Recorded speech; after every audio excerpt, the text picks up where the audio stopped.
लगभग 7 दिन के लिए आपके नगर में आया हूं और लगातार 7 दिन तक आपको व्याख्यान के माध्यम से, संवाद के माध्यम से कुछ ऐसे विषयों पर बात करूंगा जो आपके जीवन में बहुत काम के हैं। दिन ब दिन आपकी अपनी जो समस्याएं हैं, परेशानियां हैं, उनमें उनकी बहुत सारी उपयोगिता हो सकती है। आज से और लगभग 7 दिन तक लगातार जो बात मैं करूंगा उसकी भूमिका के रूप में 2-3 आपको माहिती देना चाहता हूं। पहली माहिती तो ये कि आप सभी जानते हैं कि मैं बहुत अच्छे से मराठी भाषा नहीं बोल पाता, इसलिए हिंदी मराठी मिलाकर बात करूंगा। जहां भी आपको समझ में ना आए मेरी कोई बात, आप उसको तुरंत कहीं नोट कर सकते हैं, कागज पेन लेकर आए। फिर व्याख्यान के अंत में हर दिन आधा घंटे प्रश्नोत्तरी के लिए सत्र रहेगा, तो आप उसमें अपनी शंका का समाधान कर सकते हैं, प्रश्न पूछ सकते हैं। जो बात समझ में नहीं आई उसको फिर से मैं आपको समझाने की कोशिश करूंगा। दूसरी माहिती जो मुझे आपको देनी है वो ये कि आज, कल और फिर आगे अगले 1 दिन, 3 दिन लगातार मैं आपसे आपके शरीर के स्वास्थ्य के विषय में बात करूंगा। उसके बाद 1 दिन आपसे राम कथा पर बात करूंगा, 1 दिन कृष्ण कथा पर बात करूंगा और फिर भारत कथा के बारे में भी आपसे बात करूंगा। लेकिन जो शुरुआत है आज से और अगले 2-3 दिन तक, वो आपके चिकित्सा और स्वास्थ्य के विषय में है, ताकि आपकी अपने जीवन की बहुत सारी समस्याएं काफी कुछ 2-3 दिन के अंदर हल हो सकती है, ऐसा मेरा मानना है, विश्वास है।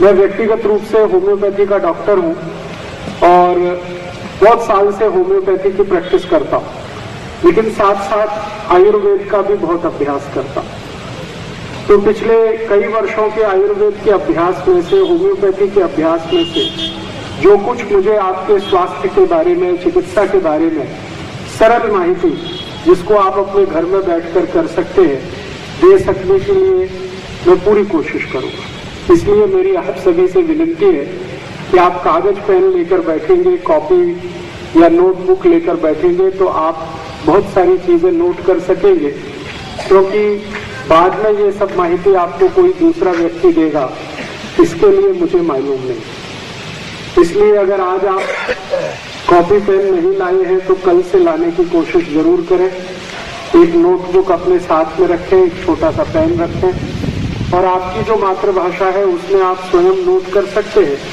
जरूरत पड़ने पर प्रश्न के रूप में उसे पूछ भी सकते हैं। आज के विषय की मैं शुरुआत करना चाहता हूं। आपके अपने जीवन का सबसे महत्वपूर्ण विषय, हम सबके जीवन का सबसे महत्वपूर्ण विषय स्वास्थ्य के बारे में, चिकित्सा के बारे में। हमारे भारत देश में आज की जो स्वास्थ्य और चिकित्सा की स्थिति है वो क्या है, वो आपको 5-7 मिनट में पहले मैं बता देना चाहता हूं। हमारा भारत देश 110 कोटि की लोक संख्या का देश है और भारत सरकार का एक बहुत बड़ा स्वास्थ्य मंत्रालय है, केंद्र सरकार का।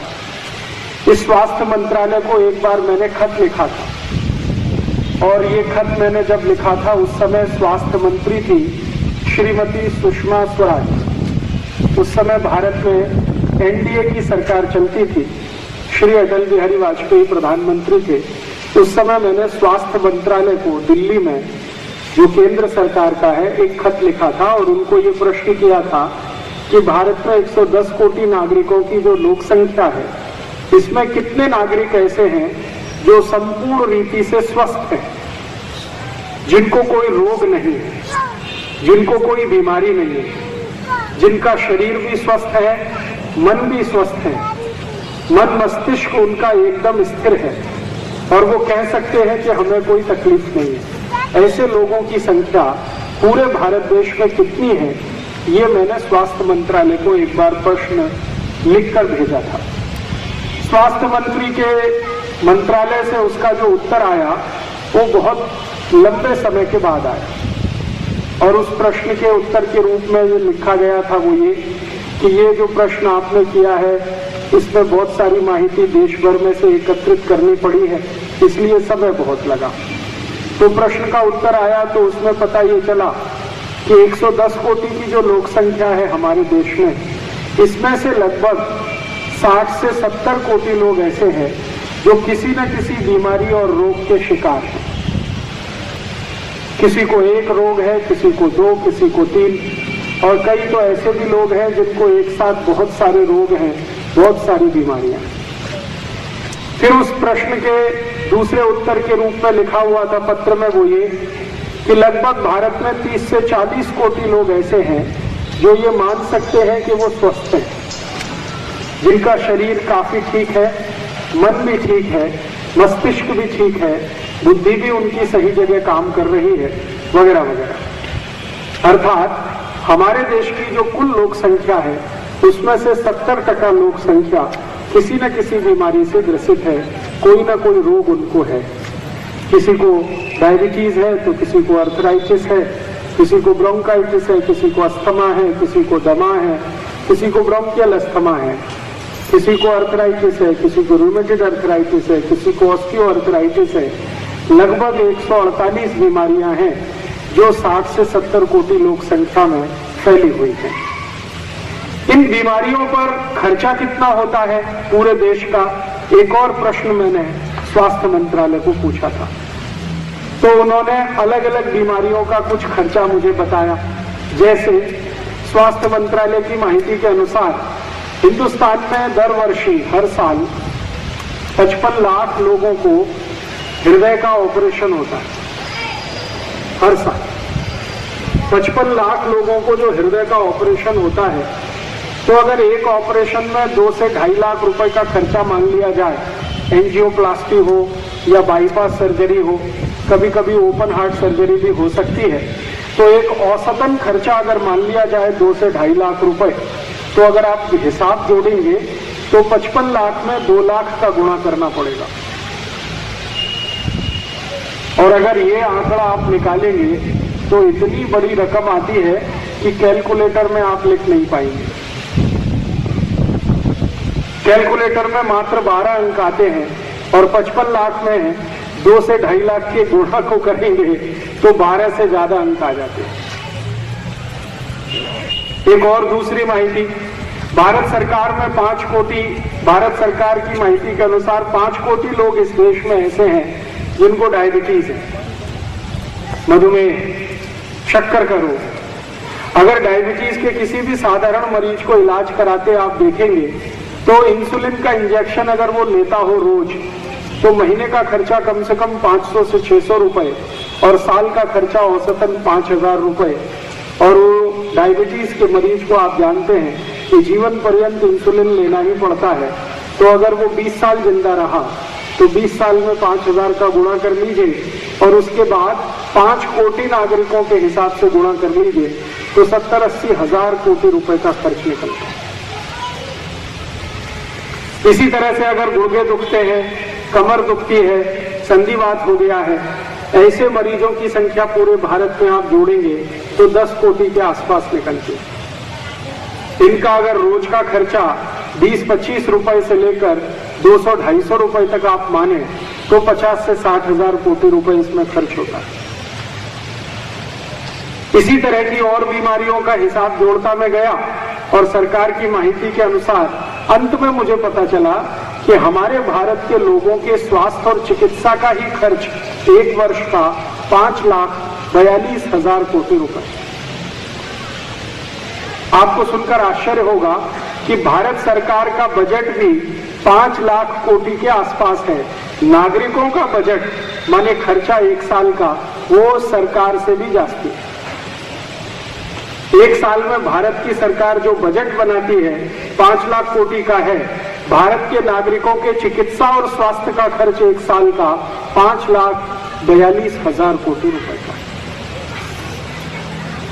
मुझे बहुत दुख होता है कि आपकी अपनी जिंदगी के खून पसीने की कमाई का पैसा 5,42,000 कोटि रुपए आप हर साल खर्च करते हैं, लेकिन गारंटी कुछ भी नहीं है कि आप उस बीमारी से बाहर निकल आएंगे।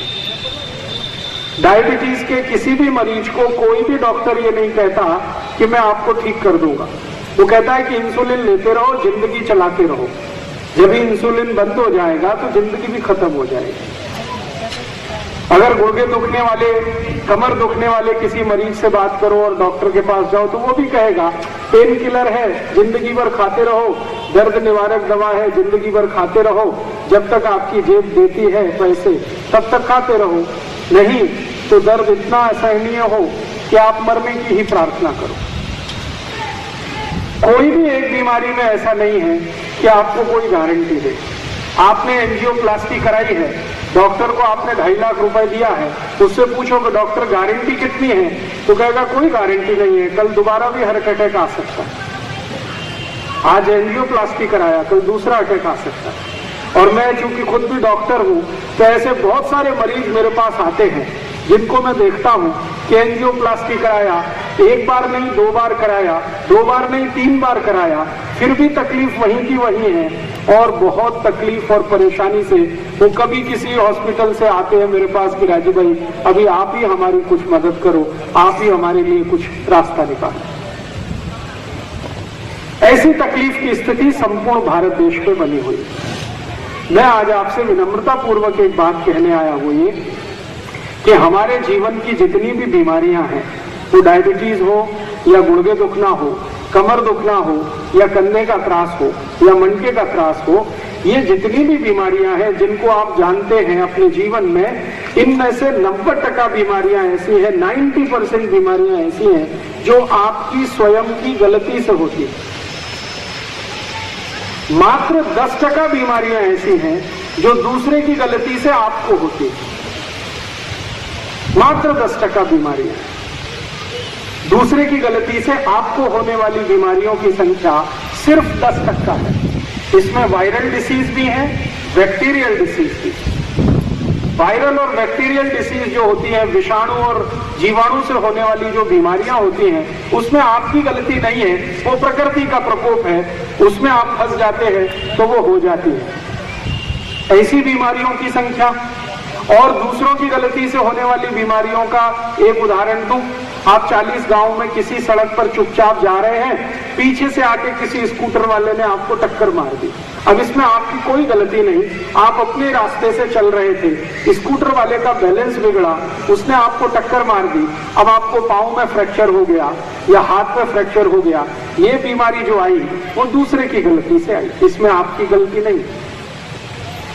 इसी तरह से आप अपने रास्ते से चले जा रहे हैं, किसी कार वाले ने आपको टक्कर मार दी, तो आपको जो बीमारी आई वो दूसरे की गलती से आई, इसमें आपका कोई दोष नहीं। तो दूसरों की गलती से आने वाली बीमारियां, जिनमें जीवाणु और विषाणुओं वाली भी बीमारियां हैं, अंग्रेजी में जिनको वायरल और बैक्टीरियल डिसीज कहा जाता है, उनकी संख्या और दूसरी दुर्घटनाओं से होने वाली बीमारियों की संख्या कुल बीमारियों में मात्र 10% है। बाकी 90% बीमारियां, 90% डिसीज जो हैं, वो आपकी स्वयं की गलती से होती हैं। इसका अर्थ क्या हुआ?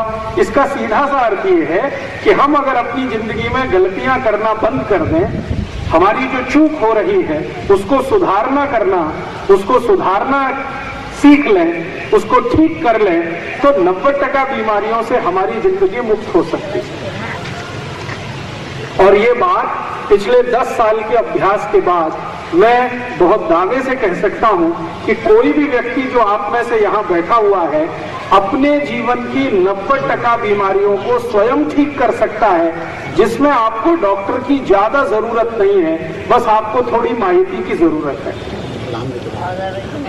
अगर वो माहिती आपको मिल जाए तो आप स्वयं अपनी बीमारियों को ठीक कर सकते हैं, परिवार की बीमारियों को ठीक कर सकते हैं। आपसे जो गलतियां हो रही हैं, जिन गलतियों के कारण बीमारियां उत्पन्न हो रही हैं, आपसे जो चूक हो रही है, जो चूक के कारण बीमारी उत्पन्न हो रही है, वहां अगर आपने दुरुस्ती कर लिया तो जिंदगी आपकी बिना दवा खाए और बिना डॉक्टर के पास जाए बीत सकती है। ऐसी गारंटी मैं आपको दे सकता हूं। हमारे जीवन में स्वस्थ होना बहुत ही आसान है, स्वस्थ होना बहुत ही आसान है, और बीमार पड़कर डॉक्टर के पास जाना, दवाएं खाना और जिंदगी को बिताना, यह सबसे मुश्किल काम। न सिर्फ मुश्किल है बल्कि कष्टकारी भी है। और इसमें कष्ट दो तरह के, एक तो आपको पैसे का कष्ट और दूसरा आपका शरीर का कष्ट।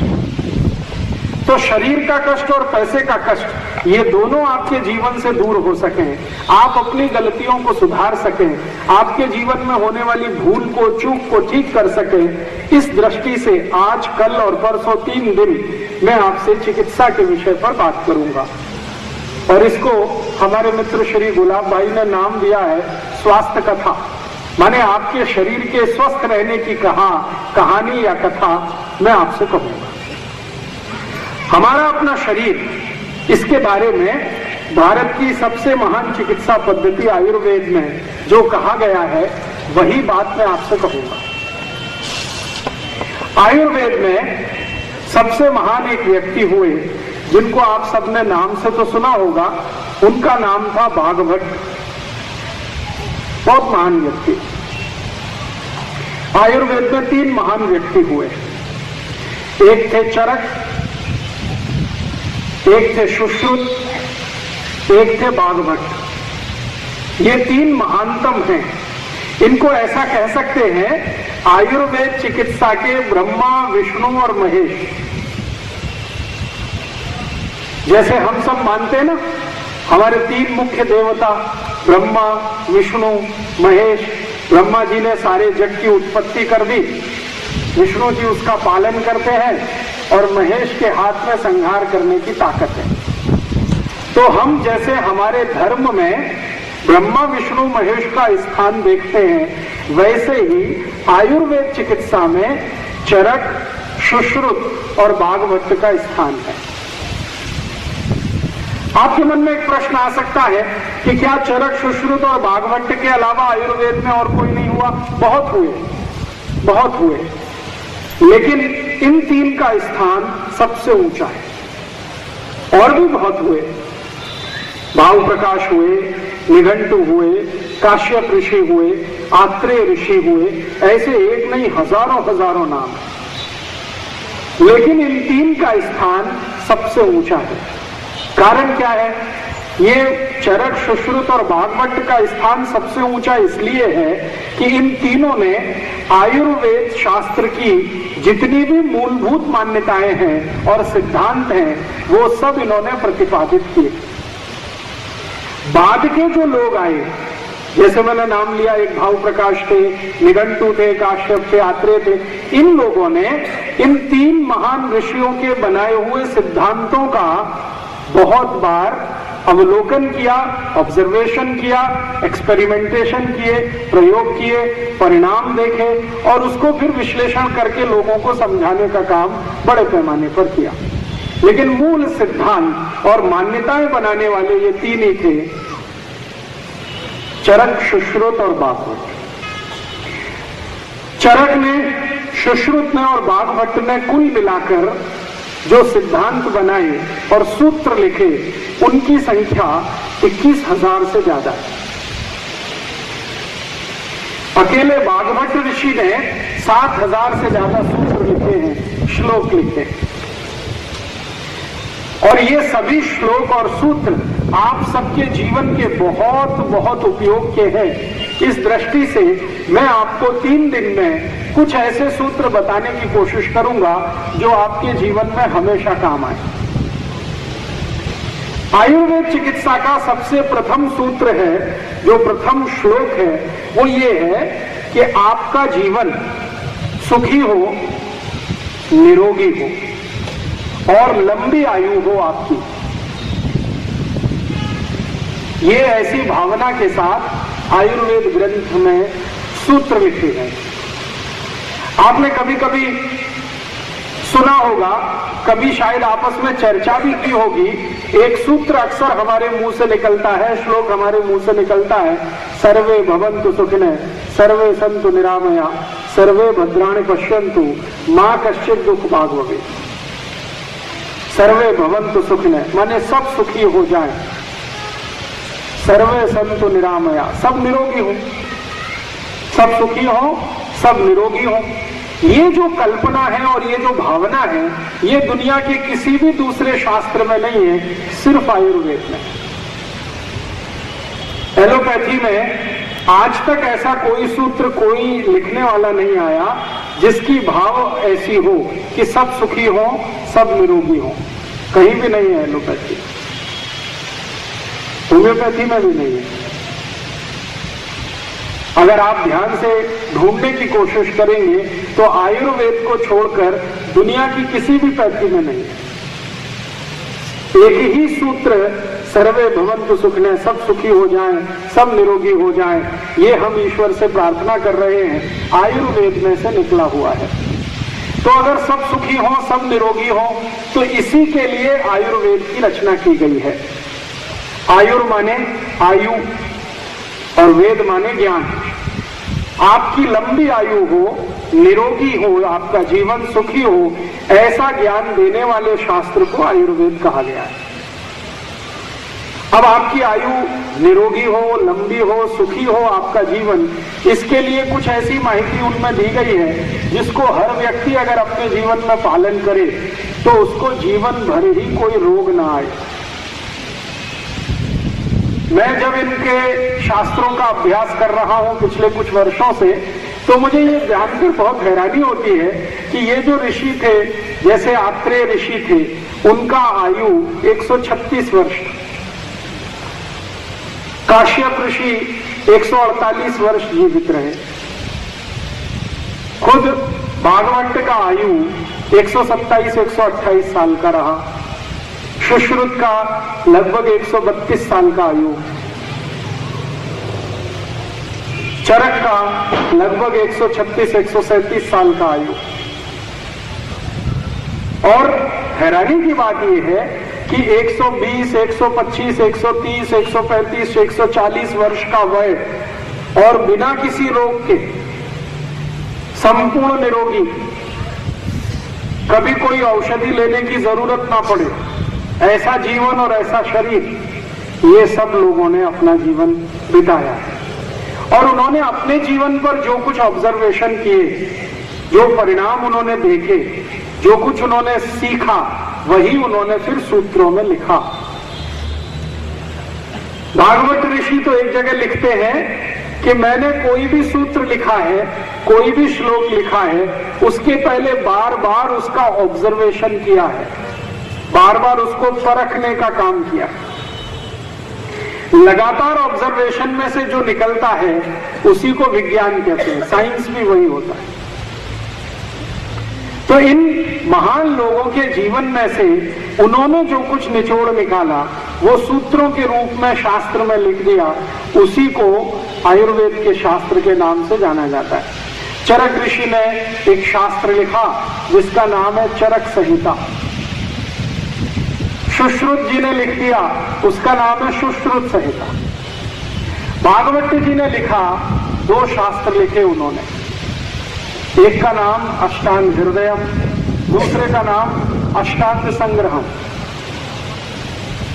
फिर आत्रेय ने, काश्यप ने, निघंटू ने, भाव प्रकाश ने अपने अपने अलग अलग शास्त्र लिखे। इन सभी शास्त्रों को पिछले 8-10 वर्षों से लगातार अभ्यास करते करते मैंने इसमें से कुछ सूत्र, कुछ श्लोक निकाले जो साधारण मनुष्य के जीवन में, आपके जीवन में, मेरे जीवन में, हम सभी के जीवन में बहुत मदद कर सकते हैं संपूर्ण जीवन को निरोगी बनाने में, निरामय बनाने में। वो सूत्र, वो श्लोक मैं आज, कल और परसों 3 दिन लगातार आपको बताऊंगा, और चौथे दिन इन सूत्र और श्लोक पर आधारित चिकित्सा आप कैसे कर सकते हैं अपनी जिंदगी की, उसके बारे में कुछ माहिती दूंगा। आज मैं आपको कुछ ऐसी माहिती देता हूं कि जो इन तीनों महान लोगों की, तीनों महान से मतलब भागवत, चरक और सुश्रुत, तीनों ने जिन बातों को सबसे ज्यादा महत्व दिया है, तीनों ने जिन सूत्रों को, श्लोकों को सबसे ज्यादा आधारभूत माना है, ऐसी कुछ माहिती आज मैं आपको इसके आज के व्याख्यान में दूंगा।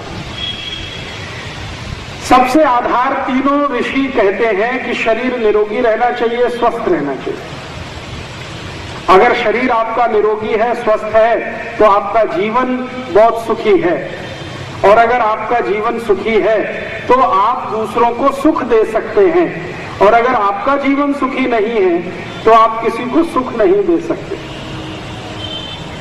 ये सामान्य सिद्धांत है कि आप अगर स्वयं दुखी हैं तो दूसरे को सुख नहीं दे सकते,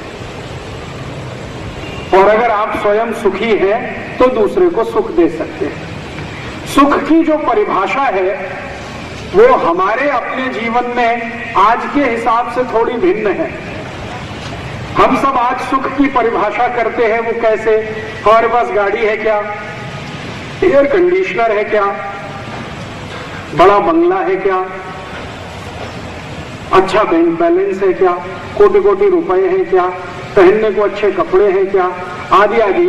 ये सब चीजों को देखकर हम सुख की परिभाषा तय करते हैं। लेकिन भागवत ऋषि कहते हैं कि ये हम गाड़ी होना, बंगला होना, एसी होना, कूलर होना या माइक्रोवेव ओवन होना, ये सुविधाएं हैं, सुख नहीं।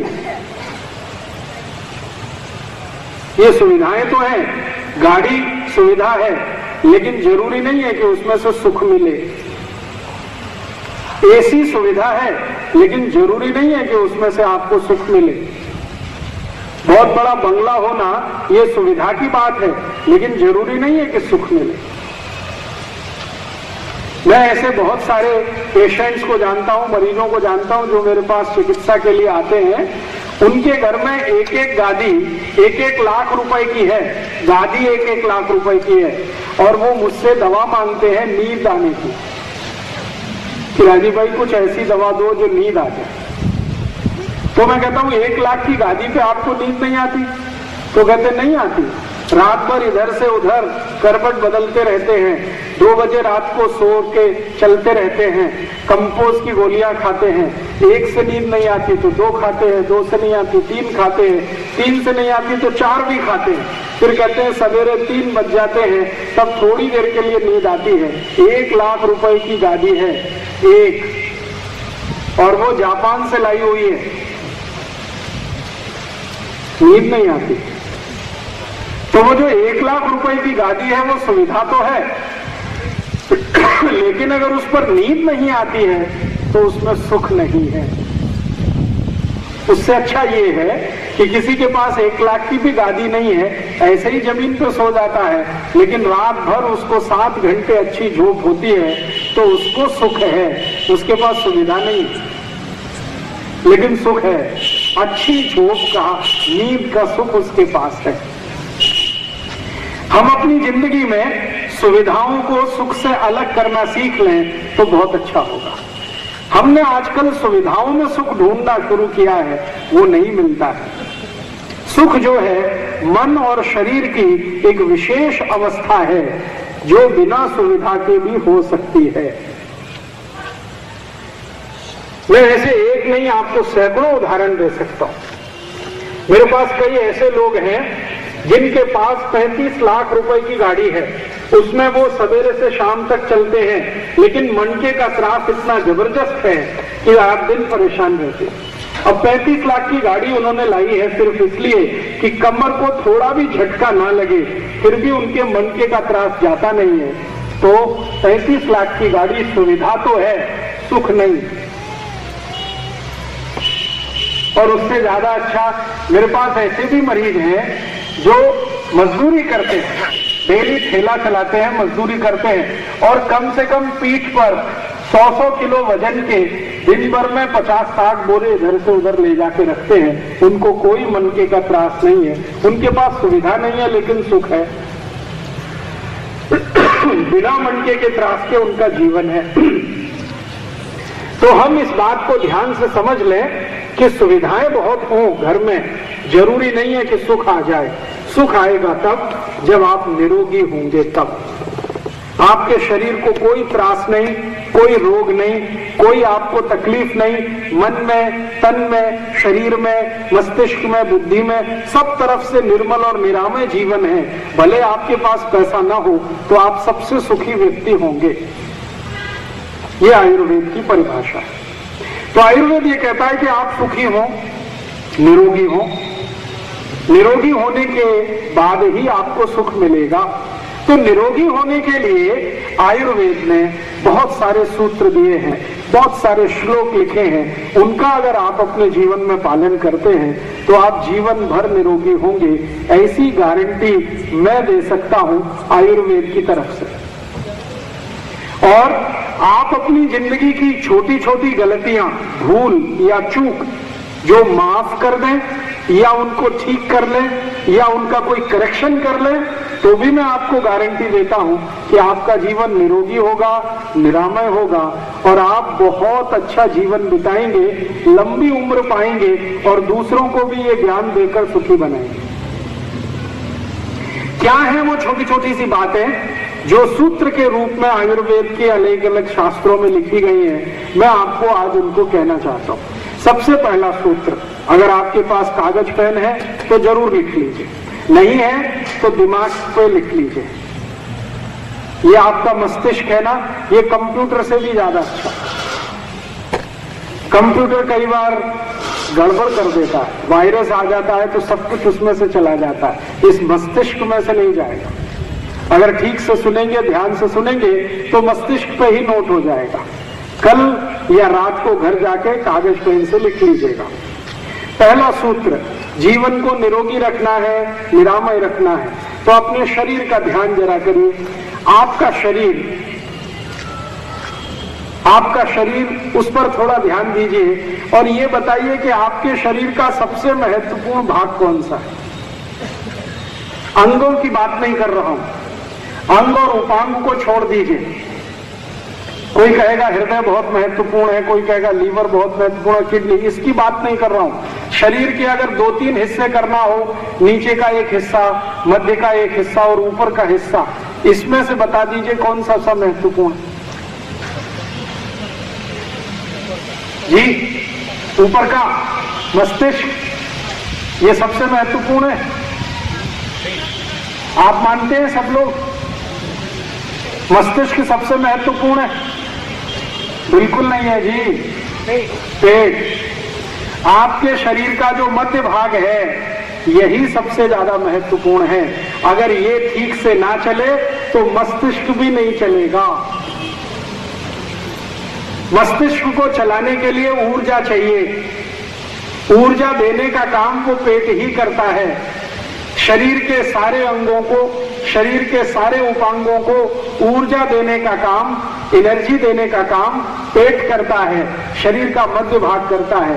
ये पेट ना हो तो आपके शरीर में रक्त नहीं बनेगा, ये पेट ना हो तो आपके शरीर में वीर्य नहीं बनेगा, ये पेट ना हो तो आपके शरीर में मज्जा नहीं बनेगी।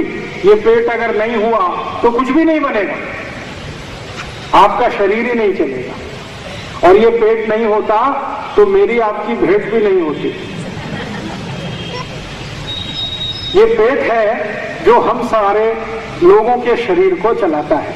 मैं आपके ध्यान में एक ही बात बिठाना चाहता हूं कि आपके शरीर के 3 भाग अगर हम करें, नीचे का भाग, मध्य का भाग और ऊपर का भाग, तो इसमें जो मध्य भाग है ये सबसे महत्वपूर्ण है। इसको अगर आपने ठीक कर लिया तो पूरा शरीर आपका ठीक रहने वाला है, पूरा शरीर ठीक रहने वाला है।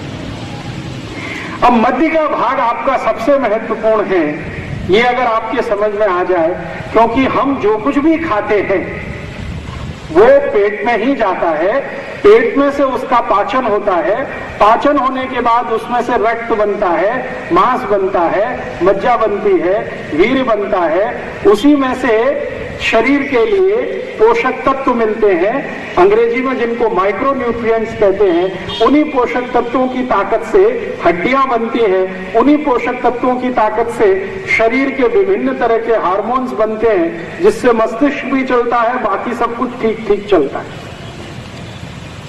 इसलिए ध्यान देने की बात यह है कि हमारे शरीर का सबसे महत्वपूर्ण भाग जो है वो मध्य भाग है, पेट है। इस पर हमेशा ध्यान रखिए। पेट आपका सबसे महत्वपूर्ण है, क्योंकि जो कुछ आप खाएंगे वो पेट में जाएगा, पेट में जाके उसका पाचन होना है, पाचन होने के बाद ही सब कुछ आगे बढ़ना है।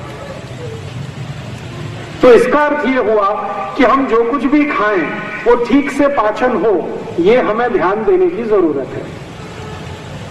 अगर आप खा रहे हैं और उसका पाचन ना हो तो खाना बेकार है, कितना भी अच्छा हो।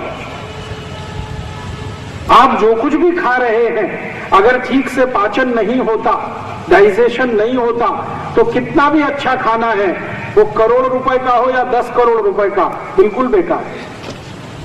और इसके विपरीत आप जो कुछ भी खा रहे हैं, अगर ठीक से पाचन होता है तो वो भले कितना ही सस्ता हो, वो सबसे अच्छा है। तो खाना सस्ता है या महंगा, इसमें मत फंसिए। खाना पाचन हो रहा है या नहीं, इसका ध्यान दीजिए। अगर आप कुछ भी खाएं और आपको ठीक से पाचन हो जाए तो आप बहुत दुरुस्त और तंदुरुस्त रहने वाले हैं। और जो आप ठीक से पचा नहीं पाए, भले ही कुछ भी खाएं, तो जिंदगी भर बीमार रहने वाले हैं। तो आप अपने शरीर के मध्य भाग, जिसको हम पेट कहते हैं, इस पर ध्यान देंगे। मराठी में शायद पोट कहते हैं, हिंदी में पेट कहते हैं। इस पर अगर ध्यान देंगे तो जीवन आपका बहुत आसान, सुखी, निरोगी और आगे बढ़ाने वाला होगा, आयुष्य बढ़ाने वाला होगा। अब हमारा पेट ठीक रहे, इसका माने जो कुछ भी खाएं उसका ठीक से पाचन हो जाए। इस दृष्टि से आयुर्वेद में कई सूत्र लिखे, चरक ऋषि ने लिखे, भागवत जी ने लिखे, काश्यप जी ने लिखे, आत्रेय ने लिखे, ऐसे कई ऋषियों ने लिखे। उनमें से जो कॉमन है वो मैं आपको बताऊंगा। हम पहले एक छोटा सा उदाहरण है तो हमको समझ में आए आपको ऐसी एक बात मैं आपसे बोलता हूं। आप सभी माताएं यहां बैठी हैं, रसोई घर में, स्वयंपाक घर में आप नियमित रूप से काम करते हैं। आपके पास अगर दूध है और आपके पास चावल भी है और खीर बनानी है, दूध भी है, चावल भी है, लेकिन आग नहीं है, अग्नि नहीं है, तो खीर बन सकती है? नहीं बन सकती। इसी तरीके से आपके पास पानी बहुत अच्छा है, चावल भी बहुत अच्छा है, अग्नि नहीं है, भात पकेगा नहीं। आपके पास बहुत अच्छा भाजी पाला है और बहुत अच्छा मसाला है, लेकिन अग्नि नहीं है, तो भाजी बनेगी? नहीं बनेगी। मैं आपके ध्यान में ये लाना चाहता हूं कि स्वयंपाक घर में सबसे महत्वपूर्ण जो तत्व है वो अग्नि है। अगर स्वयंपाक घर में अग्नि नहीं है, बाकी सब कुछ है, तो स्वयंपाक घर किसी काम का नहीं है, कुछ भी आप नहीं बना सकते। आप इस बात को अगर ठीक से समझ लें कि स्वयंपाक घर में कुछ भी खाना बनाना हो, भोजन पकाना हो, तो अग्नि सबसे आवश्यक तत्व है। अगर ये बात आपको समझ में आती है तो आपके शरीर के लिए भी बात बहुत आसान से समझ में आएगी कि जो अग्नि स्वयंपाक घर के लिए सबसे महत्वपूर्ण है, वही अग्नि आपके पोट के लिए भी सबसे महत्वपूर्ण है। अगर आपके पोट में अग्नि नहीं है तो आप कुछ भी खाइए, कभी भी नहीं पचेगा। स्वयंपाक घर में अग्नि नहीं है तो कुछ भी लाइए, कभी भी भोजन नहीं बनेगा। तो जैसे स्वयंपाक घर की अग्नि महत्वपूर्ण है, ऐसे ही पोट की अग्नि महत्वपूर्ण है। अगर आपके पोट में बराबर अग्नि है तो आपको भोजन बहुत अच्छे से पचेगा, और भोजन पचेगा तो मैंने आपसे कहा कि उसी में से मांस, मज्जा, रक्त, वीर, मल, मूत्र और उसके जो सूक्ष्म पोषक तत्व तो सब उसी में से बनेगा। अब जो शरीर के काम का है वो शरीर में रह जाएगा, और जो बेकार है वो शरीर से निकल जाएगा। आपके शरीर के जो काम का नहीं है वो मल है और मूत्र है, तो वो मल और मूत्र तो निकल जाएगा, बाकी जो कुछ है वो शरीर के काम का है तो शरीर में रह जाएगा। अब आप ध्यान दीजिए इस बात पर कि हमारे शरीर में पेट स्थान, मध्य स्थान सबसे महत्वपूर्ण, और इस मध्य स्थान में वो स्थान जहां भोजन पचता है वो और भी ज्यादा महत्वपूर्ण। और जहां भोजन पचता है उसमें अग्नि अगर है तब तो सबसे ज्यादा महत्वपूर्ण। जैसे आप दूध में चावल मिलाकर अग्नि पर रखते हैं और थोड़ी देर में खीर तैयार हो जाती है, ऐसे ही पोट में अग्नि के उपस्थित होते ही कुछ भी भोजन आगे बढ़ने के लिए, पाचन के लिए चला जाता है।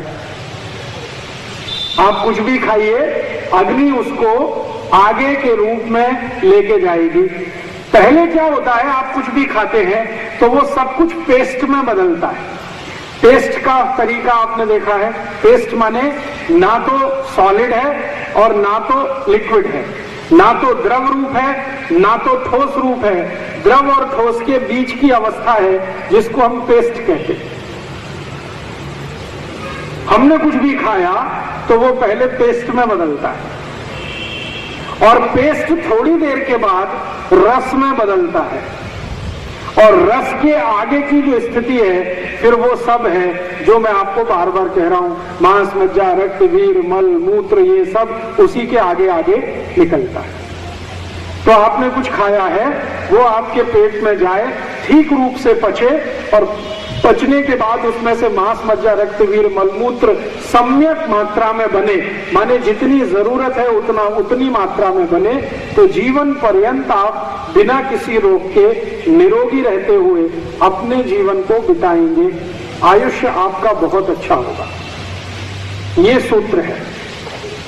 अब इस सूत्र के लिए भागवत ऋषि ने सबसे ज्यादा मेहनत करके खोज किया है।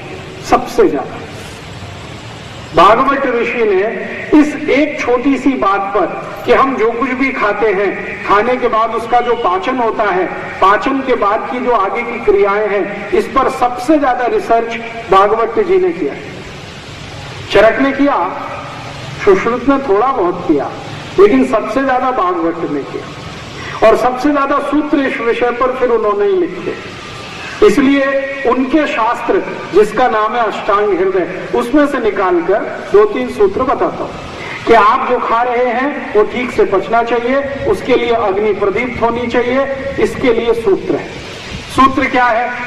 आपकी अगर पेट में अग्नि अच्छे से प्रदीप्त हो रही है, आप जो कुछ भी खा रहे हैं अच्छे से पच रहा है, तो इसमें ध्यान देने की बात यह है कि कौन कौन से ऐसे तत्व हैं जिनसे अग्नि बाधित हो सकती है। कौन कौन से ऐसे तत्व हैं जिनसे अग्नि बाधित हो सकती है। अब मैं आपसे एक सरल प्रश्न पूछूं तो आपको तुरंत ये ध्यान में आएगा। आपके स्वयंपाक घर में आपने भोजन बनाना है, मान लीजिए खीर बनानी है, आपने दूध और चावल दोनों मिलाकर रख दिया, आपकी गैस जल रही है, बर्नर ऑन है और वो खीर बन रही है। अब अगर मैं इस बर्नर को जलते हुए पानी डाल दूं, आपकी खीर पक रही है, आग जल रही है, मैं इस बर्नर को पानी डाल दूं, क्या होगा? बुझ जाएगी। खीर पकेगी, फिर वही है, जैसी है वैसी रह जाएगी। इसका मतलब यह है कि अग्नि तत्व का पानी के साथ दुश्मनी है। बात समझ में आई? अग्नि तत्व की पानी के साथ दुश्मनी है। अगर अग्नि के ऊपर पानी छोड़ेंगे तो अग्नि शांत हो जाएगी, अग्नि शांत हो जाएगी तो खीर नहीं बनेगी, खीर नहीं बनेगी तो चावल और दूध दोनों खाने लायक नहीं रहेगा। खीर बने तो चावल और दूध खाने के योग्य होगा, खीर बनेगी ही नहीं तो चावल भी खाने लायक नहीं, दूध भी पीने लायक नहीं। इसका महत्व का बात जो समझने का है वो ये कि अग्नि तत्व के ऊपर पानी ना आ जाए, इसका ध्यान हम रखते हैं कि नहीं स्वयंपाक घर में? अगर ये ध्यान आप रोज रखते हैं तो पोट में क्यों नहीं रखते इसका ध्यान? आप बोलेंगे जी हम क्या गलत करते हैं पोट में? आप गलत ये करते हैं कि आपने भोजन किया, भोजन करने के बाद उसको पाचन होना है, पाचन होने के लिए अग्नि प्रदीप्त होगी। जैसे ही आपने भोजन किया फिर गट गट गट गट लोटे पे लोटा पानी पीना शुरू कर दिया। अब क्या होगा? अग्नि बुझेगी, क्योंकि पानी और अग्नि की दुश्मनी है। अब लोटे पे लोटा पानी पीते जाएंगे तो अग्नि तो बुझ गई, अब भोजन कैसे पचेगा? स्वयं पाक घर में भोजन कैसे बनेगा? अगर अग्नि बुझ गई, पानी डाल दिया तो वहां जो स्थिति है वो ही पेट में हो जाएगी। और अगर भोजन नहीं पचेगा तो फिर क्या करेगा? सड़ेगा। और सड़ा हुआ भोजन भागवत ऋषि के अनुसार 103 रोग पैदा करेगा। एक नहीं, 103। मतलब सीधी सी बात यह है कि जो लोग भोजन के बाद गट-गट लोटे पे लोटा पानी पिएंगे उनको जिंदगी में 103 रोग जरूर आएंगे। अब 103 रोग आएंगे तो डॉक्टर के तो मजे आएंगे और आपके घर का पैसा जाएगा।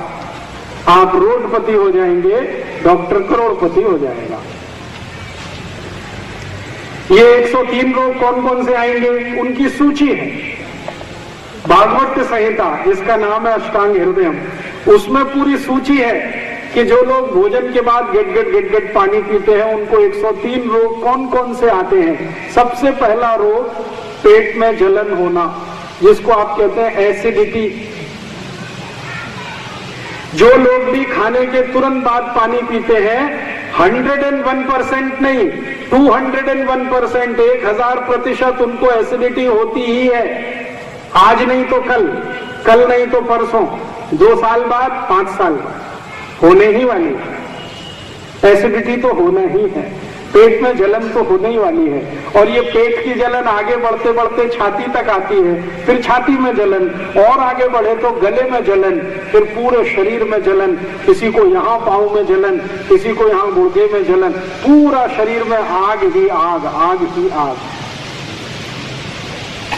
और ये अगर आग फैल गई तो पित्त बिगड़ता है, और पित्त बिगड़े तो शरीर भी बिगड़ता है, और शरीर बिगड़े तो जिंदगी बिगड़ती है।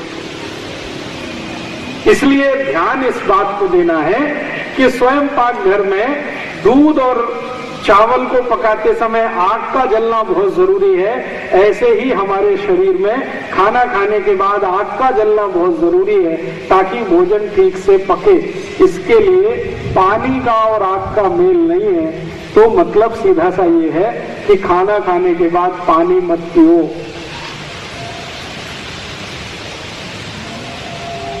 भागवत ऋषि इस सूत्र को संस्कृत में कहते हैं भोजनांते विषम वारी।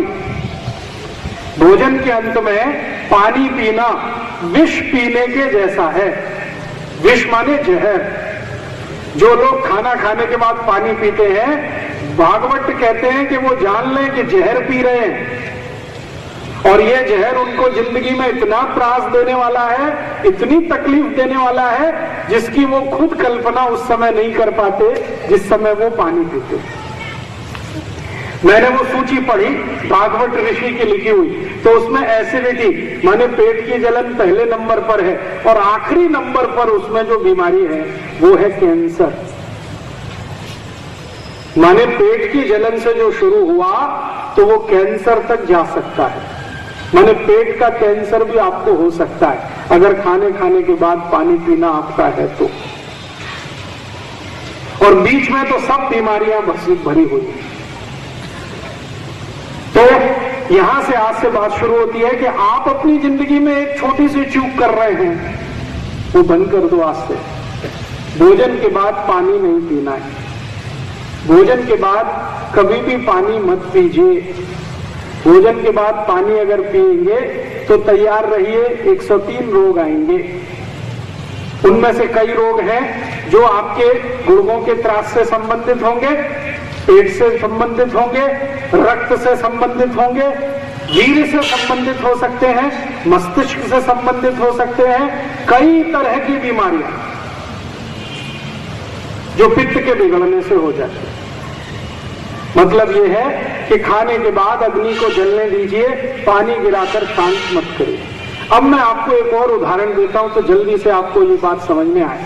आपने पशुओं को देखा है, पशुओं को, जानवरों को, गाय को, मछली को, गधे को, घोड़े को, बैल को, इन सबको आपने देखा है, अच्छे से देखा है। आप जरा देखिए कि कौन सा पशु है जो खाना खाने के तुरंत बाद पानी पीता है। नाम बताइए किसी एक का।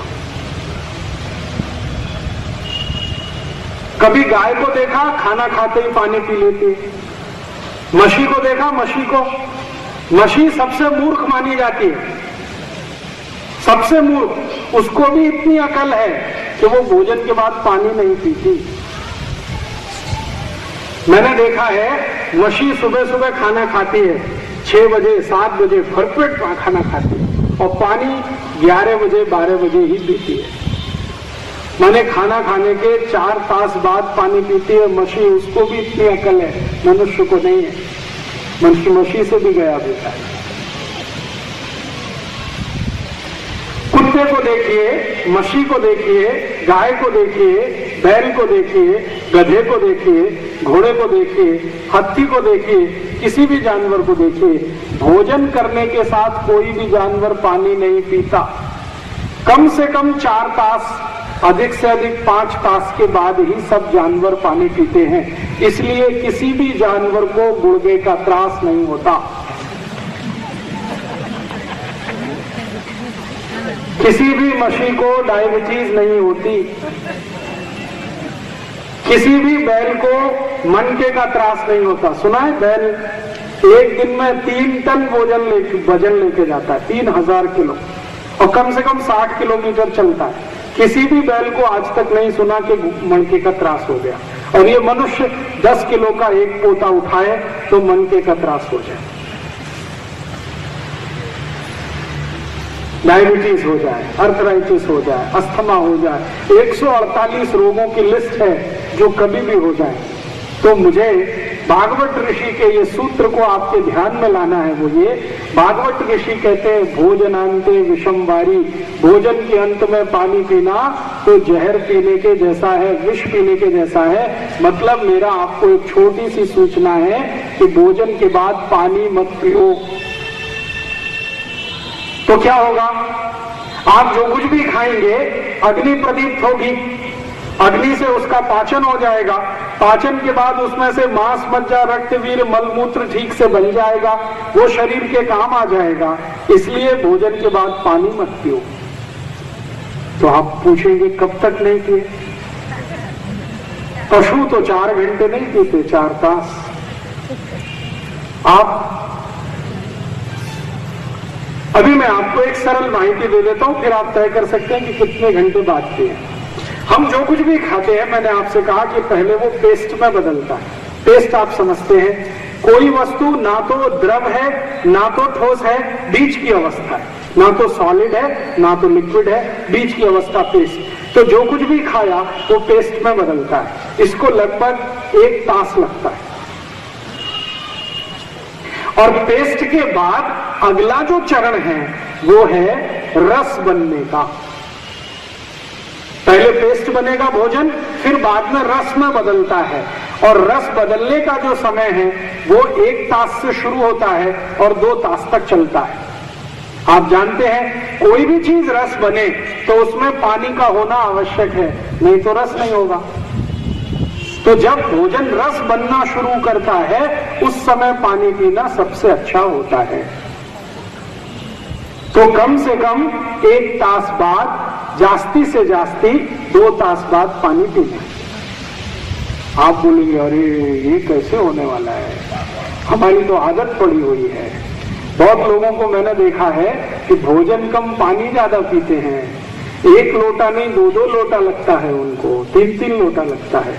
ये आदत बदलनी पड़ेगी, नहीं तो आप स्वस्थ नहीं रह सकते। अगर आपको स्वस्थ होना है, पेट के रोगों से मुक्ति पानी है, तो भोजन के बाद पानी पीना तो बंद करना ही पड़ेगा।